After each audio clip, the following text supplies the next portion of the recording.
I'm Danny Black. And I'm John Newman.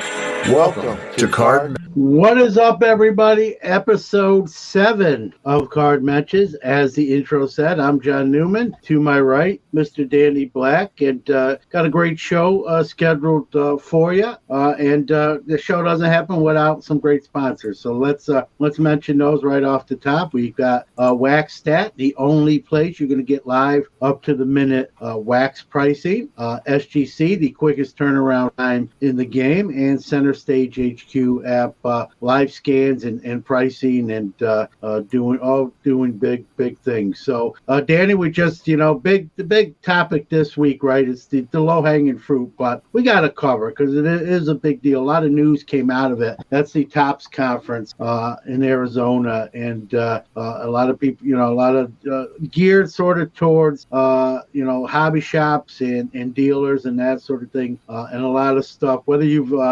attended it or not, a lot of the news is coming out about some different things coming down the turnpike, TOPS wise. So I'll let you you prep better. You did more homework than I did, so I'll let you kind of kick us off about it. But we'll cover this as best we can. Can we get into the important stuff? Can we get behind the scenes a little bit first? Sure. Okay. Well, first of all, how are you, my friend? Good to see you. Good. Okay. So I don't know if everybody knows, but I have to have a lucky glass bottle of Coca-Cola for every show. And I forgot to get my glass bottle of Coca-Cola today. So I had to do an emergency delivery. So I'd like to thank the good people at GoPuff Delivery for getting that to me in time for the show tonight. So I'm feeling lucky now. It's like having my lucky bat getting into the box. I'm excited. Coke, we should get them as a sponsor at this point. You just did a Coke commercial. I did. I held it up and everything. I'm like Mean Joe Green. Yeah, well, you're right up my alley. So I knew you were secretly a Steeler fan. Now the truth comes out. They are so freaking delicious. Yes, thank you, Mike. It's because they use the real sugar. That's the difference. I am a Coke guy rather than a Pepsi guy. But listen, I like soda. I just can't drink Mean Joe Mensch. I just can't drink as much as I used to drink 2 liters by the day, man. It was insane. I can't do that anymore, but you know what? Every other week, 1 glass bottle for Card Mensches. So yeah, the big news is TOPS conference. Everybody comes out, with some information. They're cutting some products. They're increasing marketing. They want to expand, the amount of collectors and the user base. And so that's all. It's all interesting. Good to hear. There's supposed to be some big announcement coming up in March. But I think you and I decided that it's how you doing, Ziggy? That it's a good time after Fanatics has sort of been almost 2 years involved now to look and say, you know what? They get a lot of criticism, but they've gotten some things right. So let's take a look at maybe some of the things that you and I think maybe they've gotten right, and maybe some of the things that we would have done maybe a little differently, but more or less, I think this is to be a little bit different and share some of the things that we've enjoyed. And this, Danny, this stuff is Fanatics' call now, right? This is, like you said, they're 2 years in. This is Fanatics' fingerprint now. This is Fanatics' blueprint. So this really is the first time I can say that this is them kind of pulling the puppet strings, right? And making some calls financially and distribution-wise and all that. So, and some of this stuff they did get right, like the title says there. Maybe not everything, obviously, and no one's going to get everything right. But let's, I don't know, what do you want to tackle first? You want to talk about the chopping block of product? Yeah, talk about your thoughts on they went on a diet. Yeah, they're like me, not drinking as much soda like I used to do. They're cutting some products. So they published a list. It's out there in social media. For the sake of time, we won't go through it. But some surprising products on there as well. There's some products that are being rumored that they didn't even put on the list that a little birdie saying they're not going to be made either. Here's my thing. I think I support that. I think there's too many products. I've always said that on my own show, Danny, that there's just too many releases for one sport by one company, right? But here's the thing. They're still going to be making, what, 37 baseball products in 2023. So they're axing some, but you're going to get some new brands too. Which I guess it depends on how good or bad those new brands are. That's when the verdict is going to come in, right? I agree on some of these products going away. Topps Fire was kind of cool. But that maybe is a product you don't have to do every year. You just sort of do it almost like the Olympics every 4 or 5 years or something like that. Special edition, right? But what are these new products that they're going to be replacing some of these chopping block products with? What are they going to be like? And are they going to be better than the products they're chopping? Because if they're not better than the products, it's like an employee, right? You get rid of an employee and you hire a new employee. If the new employee's worse or just as good as the one, you sort of tread in water. So that's really when. But I like the fact that they're not afraid to say enough's enough with some of these products. I think that's one that you and I agree on. Certain people have favorites, and you can nitpick on the exact list. But I think the idea that it had to be pared down to somewhat universally, I think has been received as pretty good news. So I think that's something we got to give them kudos for. And they didn't do it right away. Once again, I'd like to say that one of the kudos I'd like to give is it doesn't appear that there was any rash decisions, maybe other than Josh Luber, but everything else they seem to give a year or two before they made any real decisions, and now they've made the decisions to move on from some of those sets. So kudos to them on that decision.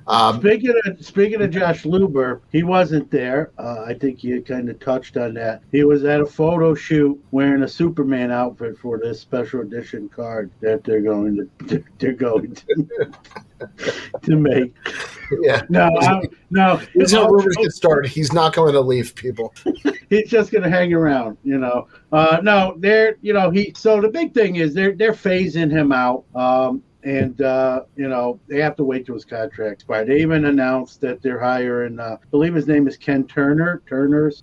They hired him from Red Bull to be the chief marketing officer. So they got some new staff in place. They're sort of phasing out some guys that maybe they swung and missed with. Maybe Luber's one of those curveballs they took a swing at and didn't make contact with. And so we'll see. They're trying. Fanatics is now starting to demand the controls here, right? They got the joystick and they're starting to play the game. So, So are we giving a thumbs up to their new hiring? Yeah, I mean, listen, I'm not a Josh Luber guy, so they could have hired, the monkey baby from that weird Doritos commercial, and I would have probably gave that a thumbs up. That's both a hilarious and very disturbing reference. Or the E-Trade baby. I heard the E-Trade baby wanted too much money. That thing creeps the Jesus out of me. So one of the things that I think that I do like that they talked about at the Topps conference evidently a lot, and I got to imagine everybody in the chat feels this way, is putting an end to redemptions and getting rid of the redemption process. They seem to make that a real priority. I think as somebody who's pulled redemptions, it's exciting, and then immediately you just feel annoyed that you have to deal with it. So I think getting rid of the redemptions, if that's something they're able to pull off almost entirely, would be fantastic, I think, for collecting. And it appears that one of the things they're going to be doing, which I think is fantastic, is putting much more historic pieces of memorabilia in your chase cards. So your chase cards are not just player worn or no association. They're actually historical moments or a guy's first stolen base. They'll actually get the base and be able to cut it up and make that his card next year. So some of those things are just fascinating to me. So I'll say thumbs up on that. Yeah, and that might be some of the best news, right? Everyone's tired of,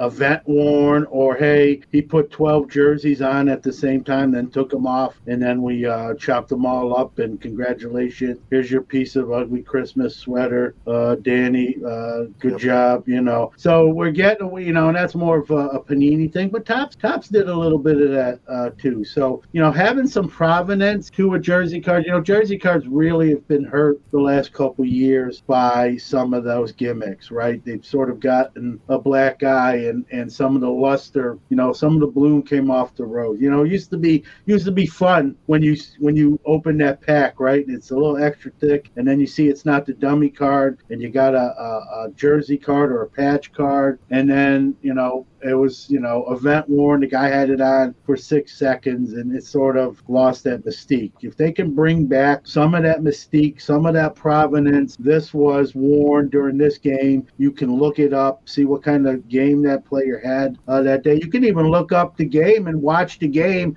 and if it's a patch card, see that patch in action. And not only that, and if the game was actually meant something, or something cool happened to the player, even cooler.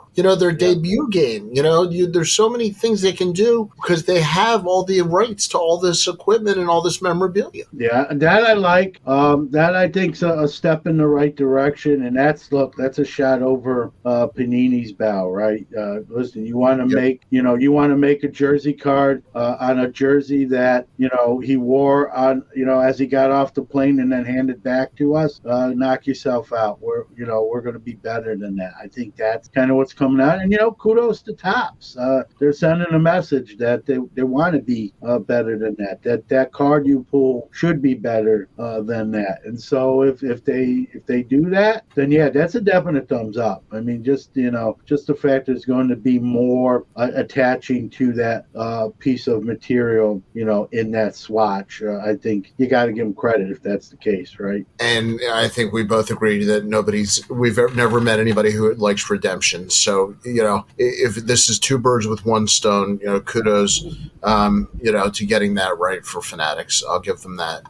One of the neat things that I heard is that they're going to actually be producing a baseball kind of a retro set with Tom Brady in an Expos uniform, and it will be Brady's first baseball card, and there will be an autographed version. So this is what Fanatics is able to do with their exclusive contracts with their athletes. What do you think? A Brady baseball card? I mean, I think it's going to be an expensive card. It's got to be. But what do you think? Well, you listen. You get an autographed Brady baseball card, right? Still a Brady autograph. So I think, who knows what those go for, right? Big money. I think it's safe to say, right? The base card, right? The Brady base card, let's call it sort of what it is, right? It's reminiscent sort of when, Upper Deck made Michael Jordan cards when he was going for it with the White Sox. Maybe even less, right? Because Jordan was actually playing minor league baseball and trying to get up to the White Sox, right? Trying to make a career. Brady is retired from football. He's not going to play baseball now. He was drafted by the Expos, so it's a little bit of a chase money grab. Am I going to be mad when I pull one out of a pack if I pull one? No. And you know what's going to happen. They're going to be even the base cards are going to go for like any new release, right? They're going to be $20, $30, $40 right off the bat. I think my advice to you then, at least sell it. If you pull them early, sell them while the iron's red hot.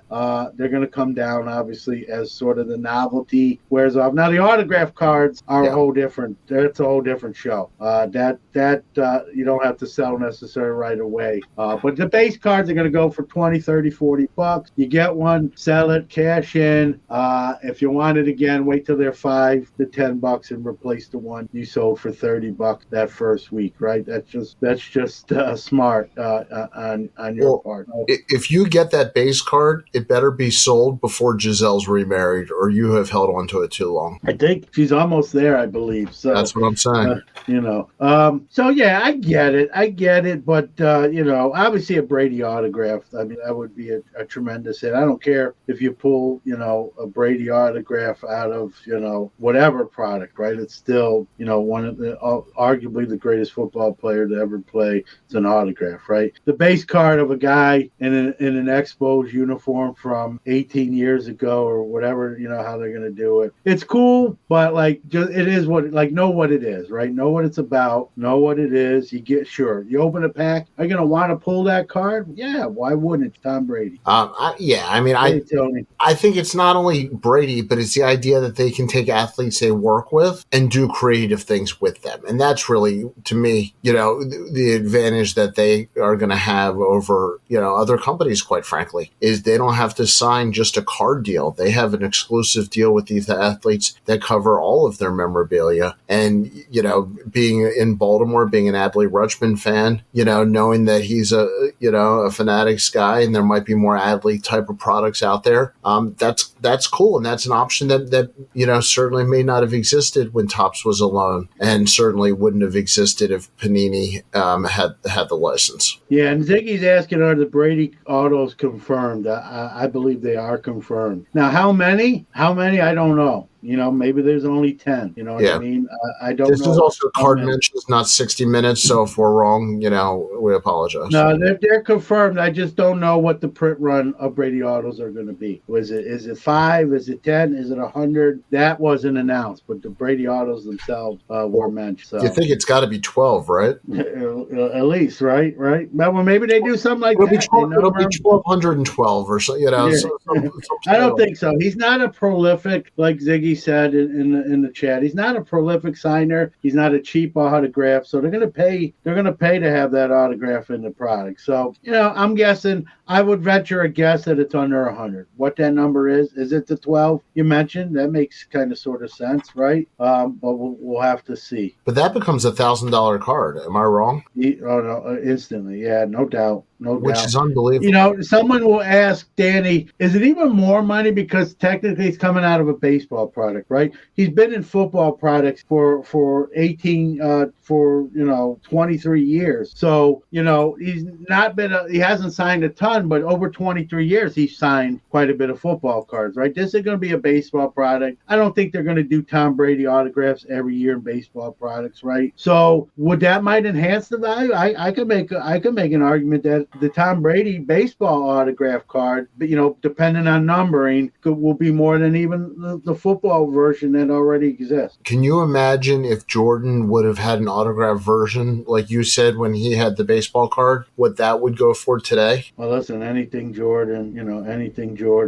goes for crazy money. So, but Brady's at same level at this point. No, I agree. They're very similar in pedigree, rings, how they're viewed as the GOAT of their sport. It's a great comparison, right? Jordan and Tom Brady, right? So yeah, you mentioned $1,000. It's probably, again, it depends on numbering, but even at a base level, at least $1,500, $2,000, if not more. All right, so this is completely off topic. I did not mention this in any of our pre-show prep, but now it's just dawning on me. Who would be the coolest autograph that they could come out with that has not had an autograph in sports? I don't know. I'd kind of like to see a Jim Thorpe autograph. Oh, you mean like dead or alive? You're just saying dead or alive? Yeah, like somebody off. I'd like to see like a 10-part set of him playing every sport. You have to be an athlete. Well, I mean, if you go Muhammad Gandhi, you're going to make me feel shallow. But no, I won't go again. I think it'd be kind of neat to see a John F. Kennedy auto in a product, right? That'd be a cool card. Yeah, I mean, he's thrown out first pitches at probably multiple baseball games. We all know he was a famous president, right, who did a lot of things at a crucial time in American history. We all know how the story, unfortunately, also ended, right? There's just so much to that. And, baseball fan from what I know about him. And so, imagine there's a 101 JFK auto in a baseball product, right? And you hit that. I mean, you'll definitely make some headlines, right? So the weirdest thing to come out of let's talk about a weird thing that came out of the top. You talked about Rocky Marciano. Chris must read my mind. I'm a Rocky Marciano guy. But you talked about redemptions, right? I believe they're doing redemption, but it's a different redemption. So if you pull it, whoever that redemption is of that player, they will follow you on social media. Did you see that? My understanding is that's one type of insert. That's not all their redemptions. That is one special type of insert redemption. Yeah. So if you pull, let's say, Mike Trout.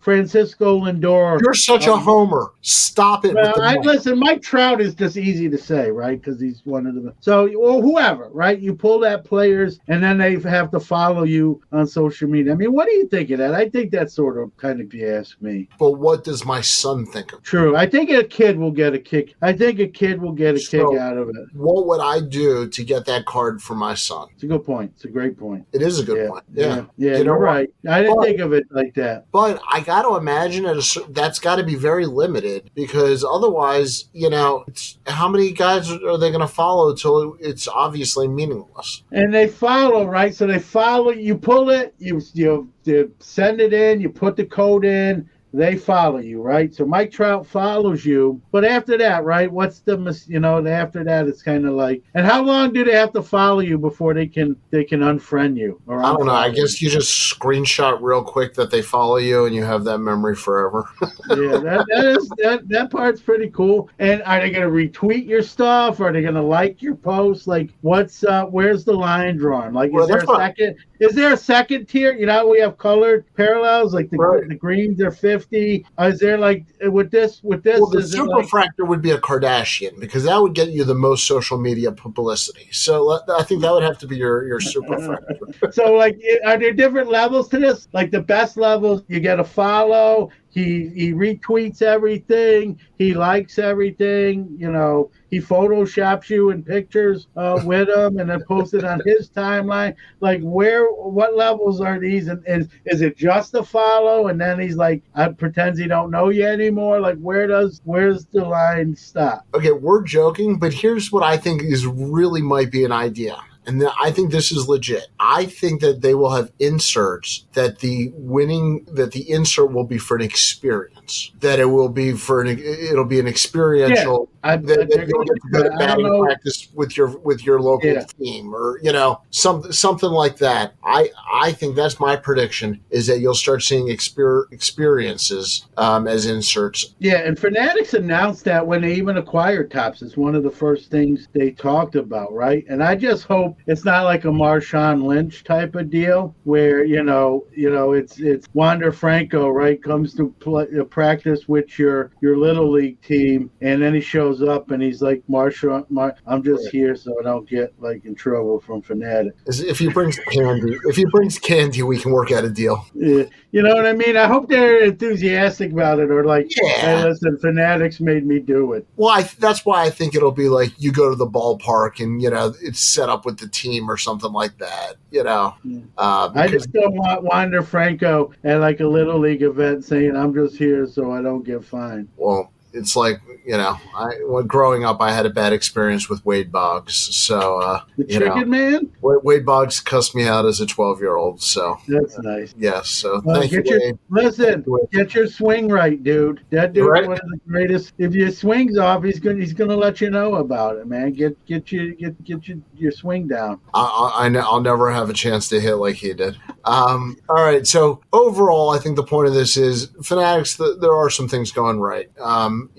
Anything on your list that we missed? I definitely wanted to touch on the follow back. It's stuff we've talked about. They're cutting out the distributors, right? And they're doing a live. They're going to be doing a live channel, and it reiterated at this conference, Danny, that this live channel is not just about breaking boxes and packs open. There's going to be other content on that, whether it be podcasts or celebrities or the players themselves making guest appearance. I'm sure that's going to happen. But they made a point to say this channel we're doing is not just another breaking channel. It's going to be more than that. So what that means remains to be seen. They also made an announcement. I'll let you. I'm old, so I got to say it before I forget. They said the biggest release in Topps' history is coming soon. Very, very vague. A tease. What that means, I don't know. I could make an argument that the biggest release in Topps history happened last month with the 2023 release, because it's going to be everywhere, including at your neighbor's house. Cases. I'm tongue in cheek there, but But what that means, I don't have any idea. Oh. You want to chime in on those two things I just threw at you? No, I want to chime in on the 6 I tried squeezing in before. Sorry about that. I think the biggest release of 2023 is going to be Josh Luber. So that. We're off the hey Danny, just so you know, we're both off Josh Luber's Christmas card list. We're off his Hanukkah list, the Hanukkah card list, John. Yeah, we're off the Hanukkah card list. We're off both of those lists. That's how we're off every list. If he has a list, you know what? We're on one list, and we can't mention what. No, we're on one thing. There's pictures of us on his dartboard, and he's got his steel tips out. I mean, I love the fact that they're putting money into marketing. That's definitely a thumbs up, and they've been very open about how important that is and how little marketing the hobby's done. So I'm going to give them kudos for that. I've seen more baseball card commercials on TV than I've seen in my whole life. I've seen on the MLB Network. I saw they did a whole segment, and ComC photos were used, and ComC was credited for the whole segment. I mean, that blew me away. That they did entire segments on release day, that they had athletes with their social media talking about, ripping packs. So just, getting that out there and using, the marketing to relate to the public and young and old. I'm not going to just say it's to kids. I like seeing baseball cards on TV. I think that's cool. So I kudos to them. That I think is very much needed in the hobby to put some money into marketing and kind of give the hobby more of a public identity, I guess. Yeah, it's funny. They mentioned, sort of cutting out the middleman and distributors. GTS was at the event. So read into that what you will, what you want. I don't know. Maybe they're going to keep one around, right? Or befriend one that they feel like they can trust or work with in some capacity. Or, I don't know. Your guess is as good as mine there. I think it's just always awkward when you invite the ex to the wedding and she shows up. It's just that had to be an awkward couple seats together, because I know there was a lot of talk about working directly with the local card shops, which is another kudos. But the distribution, I think, is multi-pronged, because you and I both know for a fact that some dealers have relationships directly with Fanatics and Topps and are getting their allotments direct, and some products are still going through GTS. So I think we are seeing both. Mookie Chilson, as a Mets guy, I dig that Mookie Chilson. I knew you would like that. And real quick, Chris, stay tuned. Which team from the MLB this year? A little sneak peek on that. In a minute here. But just saying in general, I think just putting money behind the marketing, obviously I know it's going to help Fanatics in the long term, but it helps the whole hobby. It really does. It's a cool thing to see the athletes opening up their own cards and getting involved in breaking on release day and all those things. So, that is on the thumbs up and kudos to Fanatics list. Yeah, listen, they're going to be doing different things. They're trying things, right? I think some of the stuff before the acquisition, right, was Topps sort of set in their ways. Topps is sitting on their hands. They're getting complacent. They're getting lazy. The design is getting stale.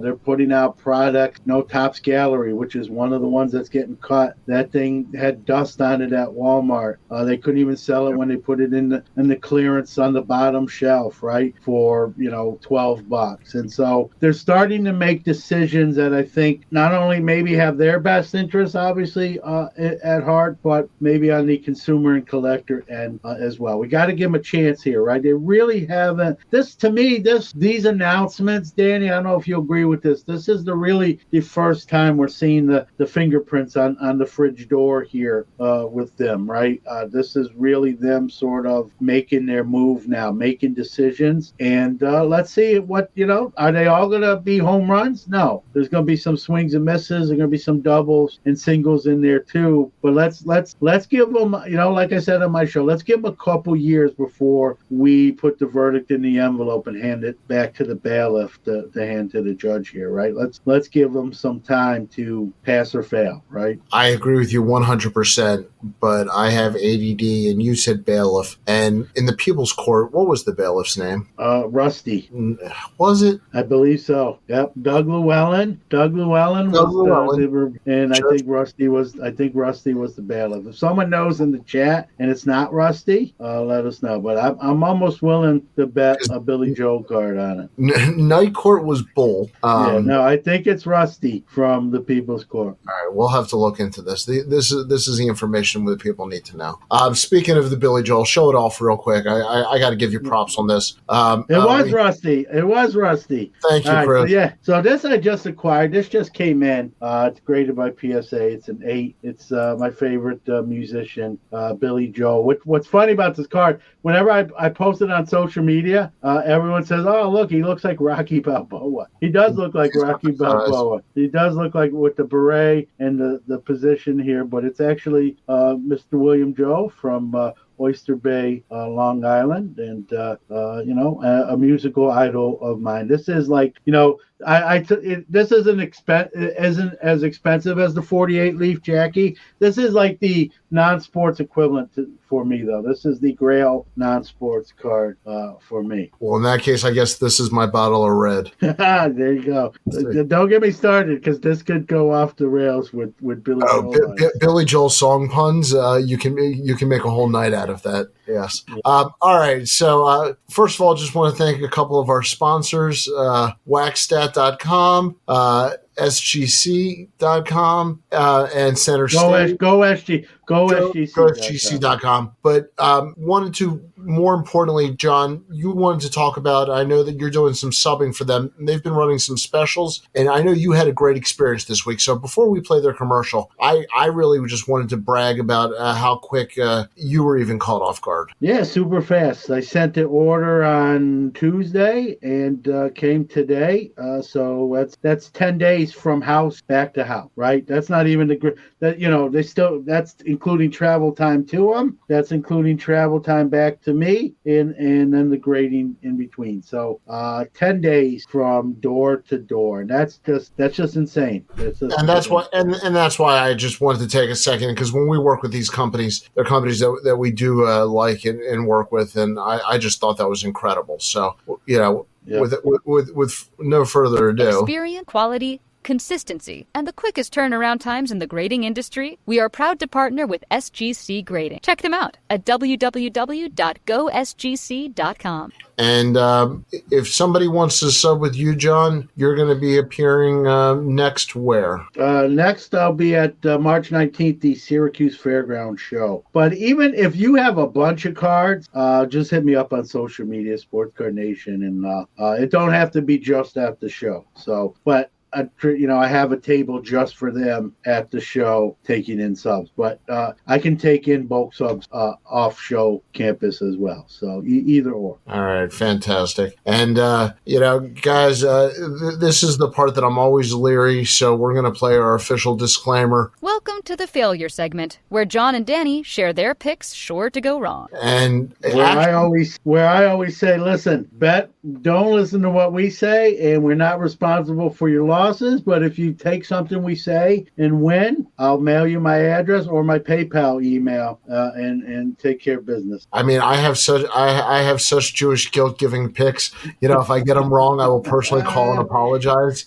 So but that being said, we're both baseball fans. Spring training, I can't believe it is underway. I've actually been able to listen to internet radio and catch some of the games in early spring training. So looking a little bit ahead this year, let's start in the American League and taking the odds from BetMGM here. And I just pulled the top couple favorites in the American League. And let's get each of our picks here to win the American League. The Astros are at plus 300, Yankees plus 350, Blue Jays plus 700, and the Mariners at plus 800, which surprised me that they were the fourth best odds. So what catches your attention there in the American League? Yeah, I second that on the Mariners, man. They're really buying into the Mariners, and maybe they're right. Maybe it's going to be Julio Rodriguez second year. They got a couple new acquisitions. Their pitching staff's actually better than people think. The Blue Jays are very young and talented. The Yankees are the Yankees, right? I'm going to go chalk here in the American League, and I don't root for them, but they're just a great team, the Astros, right? And what did they do in the offseason? They add Jose Abreu to that lineup, right? And get the Jordan Alvarez's and the Alex Bregman even more protection. So it's hard to pick against the Astros. I'd be shocked if the Astros are not in the AL Championship Series against, who knows, one of these other teams maybe on the screen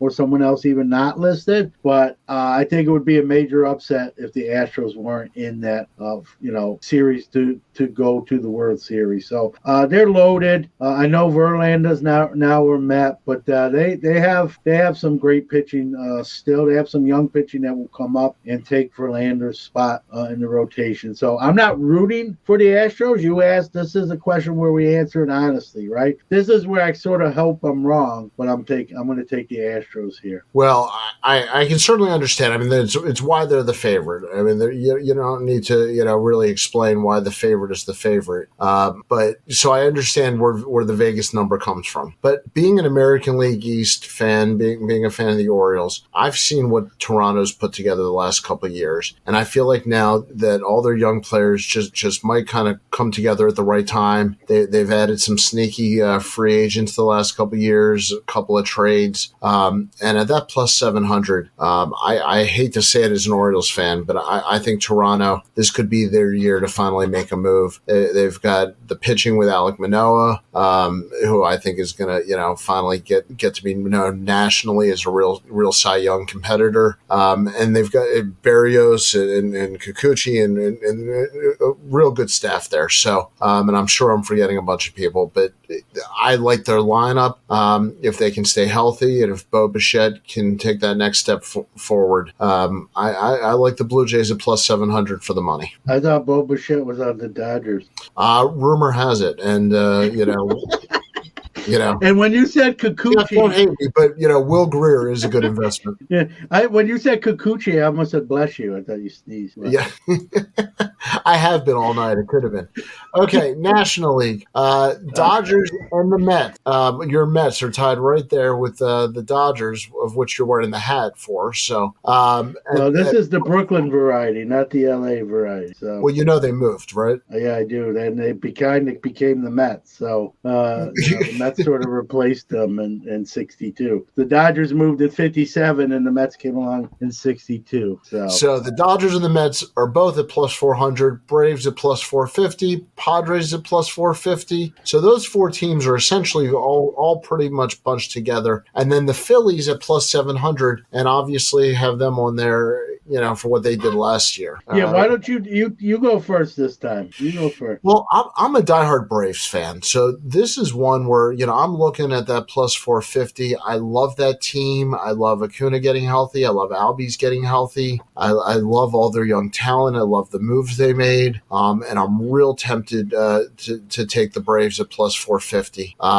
You know what? I'm going to stick with the Braves. I don't have a better reason to go in a different direction. The Phillies at plus 700, strictly on the betting number. That's a big number, that plus 700. But I'll take the Braves at plus 450. All right. So this is where I have to announce after you pick the Braves. This will be the last card Mensches. We're going to end the series at number 7. No, I'm just kidding. It's a kid. That's a joke. I'm just kidding. You had to do that. Listen, before I make my pick, I will say this. What you're picking the Braves, there's a little trouble in paradise with Acuna and the front office brass there. They've talked. I've even heard reportedly the Braves brass wouldn't be opposed the trading Acuna within the division. I think there's a little smoke. There's a little fire there because there's smoke there. I know he's not the best shortstop in the game, but Dansby Swanson was sort of a glue guy. He's moved on to Chicago. They're Braves are going to be good. I'm not saying the Braves are going to be good. I just don't see them, coming out of the National League and being in the World Series. I think there's some blood in the water there. The Padres are an interesting team. They're loaded and they're pitching. They're another staff whose pitching people sleep on. Tatis is going to be back. I'm assuming not doing anything illegally. If he can be a good teammate, I heard. He's not so liked in the locker room, but if he can make amends and everyone can get on the same page, I don't want to come a dark horse because they're only at plus 450 here, but they could be. I might rank them even ahead of a Dodger team that's getting a little bit older. Trey Turner went to the Phillies, and so I would put the Padres ahead of the Dodgers. The Phillies are going to be competitive. They added Trey Turner, as I just mentioned. Their pitching staff is good, at least on the front end. They got their 4 and 5 guys are maybe not as strong as certain other teams on this list. So they'll be interesting, right? You look at it's the NL East division, right? And I know it's going to be the homer pick, right? And I'm not just saying this. Listen, I'm usually a half glass full Mets guy, but Cohen went out and spent money, and that pitching staff front to back is better. Believe it or not, and you say better, John, you lost Jake DeGrom to the Texas Rangers. It's better, and it's better in the middle, and it's better in the back end. And Edwin Diaz found his mojo again last year after looking terrible his first year. And Verlander's not so bad. Yeah, when DeGrom leaves and your replacement is Verlander, that's you're doing okay. So there's no excuses. I mean, as a Mets fan, there's no excuses. They have, I believe, the highest payroll in baseball. Their lineup is pretty formidable. I wish they got one more outfielder, one more bigger named outfielder than they did. But they're really low. They're going for it. Cohen's going for it this year. No excuses. He said no excuses. I love Buck Showalter. We finally have a legit manager. I think we saw that last year. I think they added the pieces, Danny, this year. I know it's the homer pick. I would say the same thing if I wasn't a Mets fan. I think this is I'm not going to even say World Series title, but I think they got to come out.